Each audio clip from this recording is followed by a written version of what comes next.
शांति वार्ता की मेज सजेगी या समंदर में महायुद्ध छिड़ेगा? ये बड़ा सवाल इसलिए क्योंकि इस्लामाबाद में होने वाली बातचीत से पहले अमेरिका ने समंदर के बीच ईरान का चीन जा रहा कार्गो दबोच लिया है। 6 घंटे की वार्निंग, नाकेबंदी तोड़ने की कोशिश और फिर मिड सी एक्शन। अमेरिका की इस कार्रवाई ने ईरान को भड़का दिया है, जिससे बातचीत के दूसरे दौर को लेकर सस्पेंस बढ़ गया है। नमस्कार, मैं प्रिया श्रीवास्तव और आप देख रहे हैं न्यूज़ 18। अमेरिका की सेंट्रल कमांड की ओर से पुष्टि की गई है कि अरब सागर में एक बड़ा टकराव सामने आया है और इस घटना ने पूरी दुनिया का ध्यान अपनी ओर खींच लिया है। जब इस्लामाबाद में सुरक्षा का इंतजाम चल रहा था, बातचीत की टेबल सजाई जा रही थी, जेडी वेंस के शांति वार्ता लीड करने की तैयारी हो रही थी, उसी बीच अरब सागर में कुछ और ही चल रहा था। अमेरिका और ईरान के बीच बढ़ते तनाव के बीच अमेरिकी नौसेना ने ईरानी झंडे वाले मालवाहक जहाज टॉस्को को अपने कब्जे में ले लिया है। ये घटना उस समय हुई जब लगभग 900 फीट लंबा ये जहाज ईरान के बंदरगाह बंदर अब्बास की ओर बढ़ रहा था।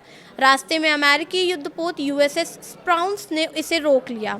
ये वही इलाका था जहां अमेरिकी ब्लॉकेड यानी नाकेबंदी करके बैठा था। यहां उसके एडवांस और घातक युद्धपोत मौजूद हैं, जिनका सामना करने के लिए ईरान अपने मच्छर बेड़े यानी छोटी छोटी नावों को तैनात कर रहा है। अमेरिका ने बताया है कि करीब 6 घंटे तक लगातार ईरानी कार्गो शिप को चेतावनी दी गई, लेकिन जहाज ने कोई जवाब नहीं दिया।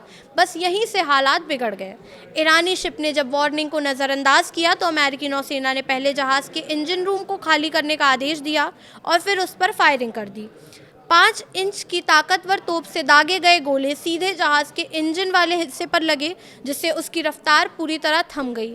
सोशल मीडिया पर वायरल वीडियो में साफ दिख रहा है कैसे समुद्र के बीचों बीच ये कार्रवाई की गई।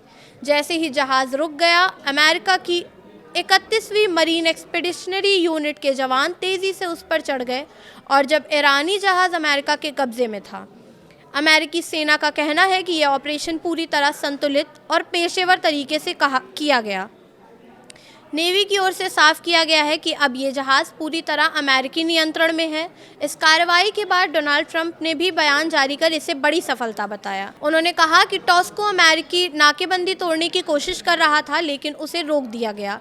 ट्रंप ने दावा किया है कि ये जहाज़ पहले से अमेरिकी प्रतिबंधों के दायरे में था और अब इसकी पूरी जाँच की जा रही है।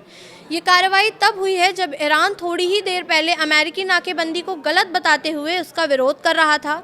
कहानी यहीं खत्म नहीं हुई। जवाब में ईरानी मीडिया ने दावा किया है कि इस घटना के बाद ईरान ने अमेरिकी युद्धपोतों की ओर ड्रोन भेजे हैं। इस्लामिक रिवॉल्यूशनरी गार्ड कॉर्प्स ने इसे क्षेत्र में बढ़ते तनाव से जोड़ते हुए साफ संकेत दिया है कि वो पीछे हटने वाला नहीं है। ये टकराव ऐसे समय में हुआ है जब पहले ही स्ट्रेट ऑफ हॉर्मुज तनाव का केंद्र बना हुआ है। ये वही समुद्री रास्ता है जहां से दुनिया के बड़े हिस्से का तेल गुजरता है। रिपोर्ट्स के मुताबिक ईरानी सेना ने हाल ही में 2 और तेल टैंकरों को भी रास्ता बदलने पर मजबूर किया है।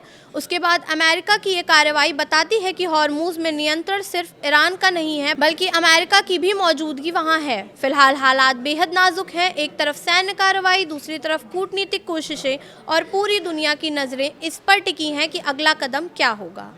फिलहाल इस वीडियो में इतना ही। ऐसे ही और वीडियोज़ के लिए देखते रहिए न्यूज़ 18।